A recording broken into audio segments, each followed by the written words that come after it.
ፍቅረኛሞች ሆነው ተጋብተው እኮ የተለያዩ ሰዎች እናያለን። በጣም መጀመሪያ ላይ እንደነሱ ፍቅር ያለ ሰው እንደነሱ የሚዋደድ የሌለ ዋጋ የከፈሉ ሰዎች አብረው ሲሆኑ ግን ወይ አንድ ልጅ ወይ ሁለት ልጅ ወልደው ሲፋቱ እናያለን። ስለዚህ እኛ አሁን እርግጠኛ አይደለንም በእነሱ። አሁን ሄርሜላና አብርሽ ቢጋቡም ራሱ ነገ እንደማይፋቱ እርግጠኛ አይደለም። ስለዚህ ለማንም ነገር እኛ ከምትከፍለው ዋጋ አንተ ትዳርህን ፈተክ አንቅረ የተፋከውን ነገር መልሰህ አትልሰው።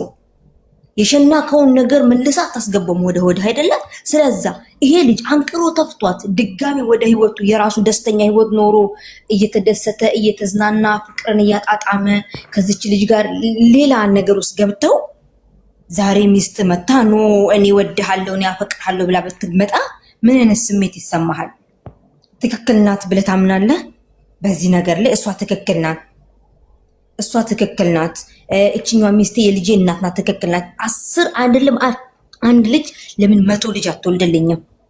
ሲቀጥል ማወቅ ያለበት አሁን ለምሳሌ ስለ ቤተሰብ ክብር እኔ ባሌ ቤተሰቤን ካላከበረልኝ፣ ባሌ ወንድሜን እህቴን ካላከበረልኝ ለኔ እሱ ምንም አይደለም። ቅድሚያ የቤተሰብ ክብር ይበልጣል። ወንድ ልጅ ደግሞ የሚፈልገው እንደራስ መስታስብ ወንድ ልጅ የሚፈልገው የቤተሰብን ክብር ነው። ገብቷል? የቤተሰብ ክብር ከሌለ ወንድ ልጅ አይወድም። ሴት ልጅ ተጨቃጫቂ ከሆነች ወንድ ልጅ አይፈልግም። ወንድ የሚፈልገው ጸባየ ሰናይ፣ ቤተሰቡን የምታከብር፣ ለሱ ታዛዥ የምትሆን፣ የምትገዛለት፣ በፍቅር የምትይዘው።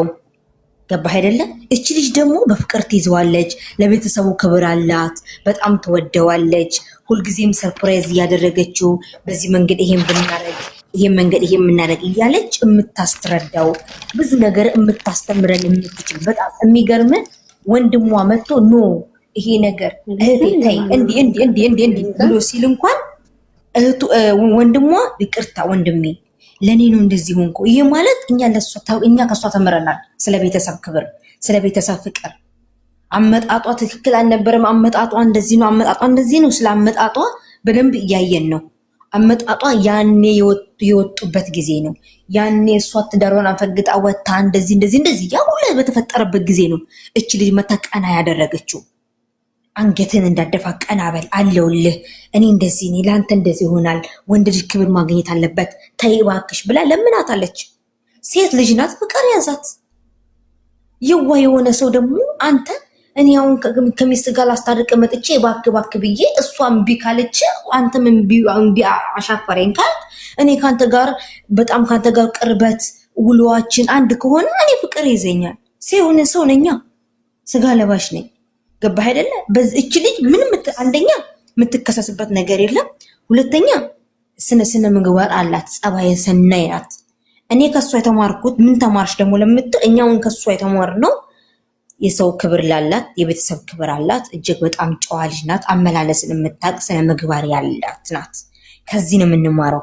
የራሳችሁን ህይወት አትኖሩ፣ እንኖራለን፣ እየኖርን ነው።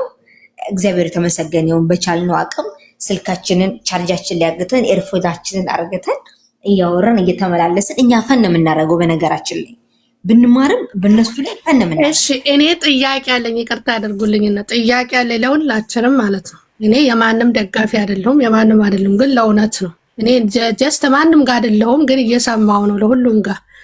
ግን እኔ ጥያቄ አለኝ። ሆዲዬ አስቱ አንድ ጊዜ ሆዲዬ እኔ የጨረስኩትን ወይ ወንድማችን አትረዲታ ጨርሳለች፣ እሱ ይመልስላትና ትመልስልኝ። አዎ አስቴር አንዴ ጠብቂኝ። ልክ ነሽ ቲጂ፣ አንቺ በመሰለሽ መልኩ ለመግለጽ ሞክረሻል።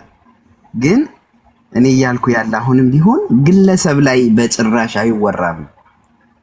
ግለሰብ ላይ እሷ እንደዚህ የዋናት እሷ ለፍቅር ብላ ተጎድታለች፣ ውሸት። ማንም የማንም ውስጥ አያውቅም። ማናችንም የማናችንም ባህሪ አናውቅም። ይኸውልሽ ደግ መሆን ለፈጣሪ ነው። ደግ መስሎ መታየትና ደግ መሆን ይለያያል። መጥፎ ሰው ናት እያልኩ አይደለም፣ አላቃትም። ገብቶሻል? ግለሰብ ላይ ግን አናወራም። ለምሳሌ ቅድም እያልሽ ነበረ ስለ ባህልና ስለ ወግ እያወራሽ ነበረ። እንደዚህ አይነት ባህል የለም ምናምን። ጀስት በቃ ያንን ኖርስ መሆን ያለበት ሐሳብ ላይ ነው ማውራት መቻል ያለብን። ገብቶሻል አይደለ? እሷ እንደዚህ ናት እንዴ! ብዙ አስመሳይ ሰዎች እኮ አይተናል። ኖ ወይ ግለሰብ ላይ እኔ ርዕስ እንዲሆን አልፈልግም። በቃ የግለሰብ ርዕስ አልፈልግም። ግለሰብን መርዳት ይሻለናል። ገብቶሻል አይደል? ግለሰብ የሆነ ግለሰብ ተጎድቶ ምናምን እንረዳዋለን እንጂ ሐሳብ ላይ የሱን ሐሳብ የሱን ፎቶ አመጣን ሳይሆን ሐሳቡ ላይ ብቻ እናውራ። ስሜሽን እየተደረገ የሚወራ ሐሳብ ዓለም ላይ ቦታና ትርጉም የለውም። ሐሳቦች ላይ ነው የሚወራ፣ አይዲያዎች ላይ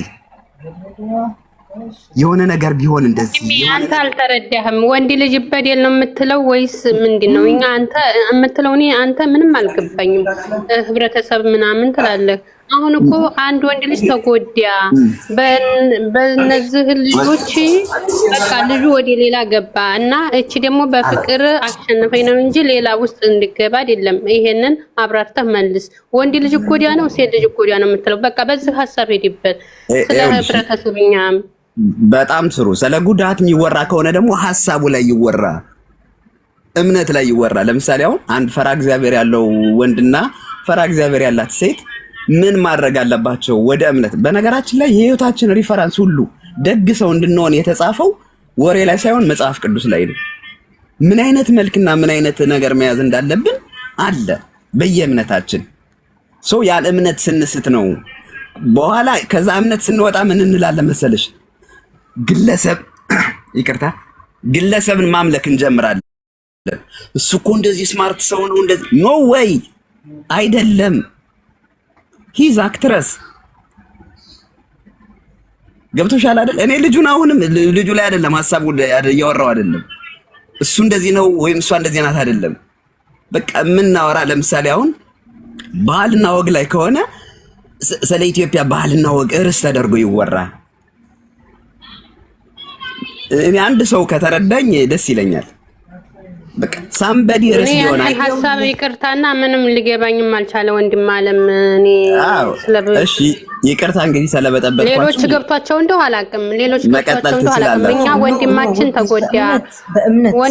ተጎዳ ምን አይነት መፍትሄ ይንጣ ነው እንጂ የምንወያየውና እህታችን ተጎዳች ነው እንጂ በሁለቱ መካከል ድሮ የፈታችውን ባሏንና አሁን መታ የሰው ትዳር የምታፈርሰው ማርያም እኔ እሱ ያለሽ እኔ ልመልስልሽ። እምነቴን የጣፋኝ እኔ ገብቶኛል። ስለ ትዳርና ስለ ፍች ርዕስ አድርገን እናውራ።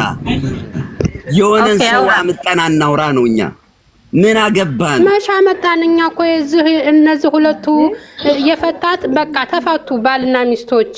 አይተህ እንደሆነ የድሮ አብርሃም ነው ይሄ የምታየው ልጅ የድሮ ተጫዋች ነው እንደዚህ ፍዞ መስሎ። እኛ እኮ ለወንድም ለሴትም ነው እየደገፍን ያለ ነው፣ ለአንዱ አልወገንም። የኔ እናት አሁን አየሽው አይደለ? አንቺ ግለሰብ እያመለክሽ ነው ያለ። በምን አሁን በቃ ሰርጾ ገብቶብሻል። ማመልከው እኔ ሰውን አላመልክም። እንዴት አመልካለሁ? እኮ ነው እሷን ስለማምለክ አይደለም እያወራሁ። ማምለክ ማለት አንቻውን አንድ ግለሰብ እየተከተልሽ ስለዛ ግለሰብ ነው ያለውን ነገር እያሰብሽ ስለነሱ እያሰብሽ፣ እባክሽ ስለራሳችን እንኑር፣ ስለራሳችን እናውራ። ከቻለን የነዚህ ሰዎች አውድ አንመጪኝ ወዴ በእምነት ብትቺ ከነዚህ ርዕስ ወተን አሁን ለምሳሌ ስለ ፍቺ፣ ስለ ትዳር ስለዚህ ብናወራ ነው አሪፍ። ፍቺበት በምን በኩል ነው የሚፈጸመው? ትዳርስ በምን በኩል መምራት የሚቻለው? ይመስለኛል የእሱ አስተሳሰብ እንደዚህ ነው። ትክክል ነኝ? እሺ እህቴ ዋሽ እንደዛ ስላገኘሽኝ አመሰግናለሁ። ይሄን ነው በዚህ ጉዳይ ነው የምናወራው። አመሰግናለሁ። ምንም አይደል። እሺ ጨርስና እንመልሳለን። እሺ በምን አሁን ያንቺን ሐሳብ አግኝቻለሁ። አሁን እንደዚህ አይነት ሐሳቦችን ለማስቀረት ነው ማለት በእንደዚህ አይነት ሐሳቦች ላይ እንድናወራ ነው። ጀስት በቃ ስለ ፍችና ስለ ትዳር፣ ስለ ወንድ ልጅ ጉዳት፣ ስለ ሴት ልጅ ጉዳት የምናወራ ከሆነ ጠቅለል አድርገን በእርግጠኝነት አሁን እሷን ጎድቷታል። እኛ የምናስበው ተቃራኒ ሊሆን ይችላል። መሰሪው አይታወቅም። ማንም እኔ በዚህ ንግግር አምናለሁ። ማንም የማንንም ልብ አያውቅም። ምድር ላይ ምድራዊ ነገሩ ተዋናዮች፣ አስመሳዮች ነን፣ እንተውናለን። በጣም ተጎድታ እሱ በጣም ጎድቷት እሷን ጥፋተኛ አድርጎ የሚመጣ ሰው አለ። በቃ በድላይ ምናምን ይላል። ዛትስ ሮንግ። ይወሻል አይደል? ያልክ ያለው ሪያሊቲ ሾይ ነው። እሱ በካሜራ እያስመሰለ እሷ በውስጥ እየጎዳችው ገብቷል። እሱ በውስጥ እየጎዳ እሱ በካሜራ እያስመሰለ እሷ እውነተኛ ላይፏን ወይም ደግሞ ያለውን ነገር መታ ጭርጭር ብላ ስትናገር እሷ ልክ ናት ነው መሰለኝ አይደለ? እሱ ግን ሾው እያደረገ ያለው ነው የምትለው ነው ወይ? አሁንም እኔ ግለሰብ ላይ አላወራም። አሁንም ልጁ ላይ አይደለም ሀሳብ የምናወራ እንደዛ ይኸውልሽ፣ ያኛው የሆነን ሰው ሳይድ አድርጌ ወይም የእሷን ሳይድ አድርጌ ሳይሆን እሷ እያስመሰለች ነው ምናምን እውነታን አልኩሽ። ማንም አያውቅም። እስኪ አንቺ ውስጥ ያለውን እውነታ ማን ያውቃል? እሱ ላይ ሳይሆን ማውራት መቻል ያለብን ሀሳቦች ላይ፣ ትዳራችን ላይ የሆነ ነገር ሲመጣ እንዴት አድርገን ሶልቭ እናድርገው። የሆነ ነገር ላይ ሲመጣ እንደ ሀሳቡ ላይ ብናወራ፣ ለምሳሌ አሁን እነሱ ሰጡና ይሹ አይደለ ማነው ስሟ እቺ እኮ በጣም ምስኪን ናት ደግ ናት ምናምን ኖ አይ ዶንት ጊቭ ኢት። ይሄን መቀበል አልፈልግም እኔ። እንዴ መች ታውቂያታለሽ? ምኑን ነው የምታውቂው? ዓለም ላይ እኮ በጣም አስፈሪው ፍጥረት እኮ ሰው እኮ ነው። ተከተል ደጉም አስፈሪውን ፍጥረት እኮ ሰው ነው። ገብቶሻል አይደል? በጣም ስለራስሽ እርግጠኛ ሆነሽ በማትናገሪበት ሀሳብሽ በሚቀያየርበት ዓለም ላይ እሷ ደግ ናት ጎድቷት ከስታ ምናምን ይሄ ጥሩ አይደለም። በቃ ለሳይኮሎጂካችንም ለወደፊት ፊውቸር ላይፋችንም ጥሩ አይደለም። ግለሰብ ላይ የምናወራ ሰዎች መሆን የለብንም። የሆነ ነገር ትዳራችን ላይ ሲፈጠር ኦፍ ኮርስ የሰው ልጅ ታሞ ማገዝ መተጋገዝ ምናምን ይሄ ባህላችን ነው። ምን ላይ ነው መወራት ያለበት? ሰውን እንዴት መርዳት እንዳለብን ገብቶሻል አይደል? እንደዛ አይነት በቃ የኔ ሐሳብ በአጠቃላይ እንደዚህ ነው። ካገኛችሁ ይቀጥሉ። ሚውት አድርጌ ሰማችኋለሁ። ይዘንሃል ማግኘት ብቻ ሳይሆን እሺ ወንድማችን እናመሰግናለን።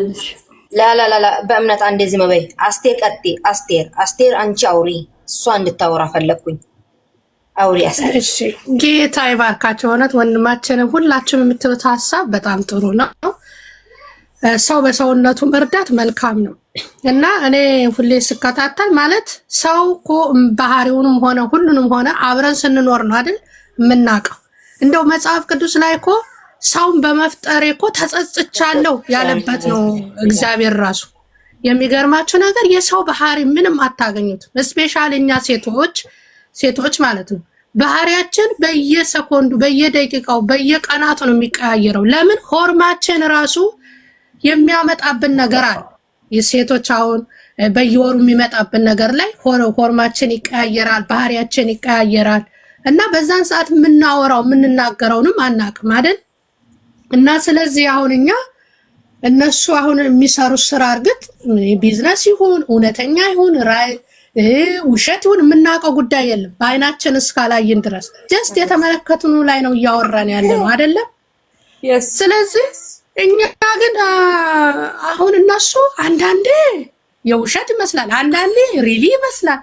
ምንም በቃ ግራ የሚያጋባ ነገር ነው እና አሁን እውነት ለመፍረስ ሲሆን አሁን እውነት እኛ ለእውነት ነው አይደል የቆምነው እኛ ምክንያቱም እኛ ደግሞ ክፋትን ዘርተን ክፋትን ማጨድ የለብንም። ነገ ደግሞ ባለትዳር ብዙ እዚህ ውስጥ ያለን ባለትዳሮች ልንሆን እንችላለን።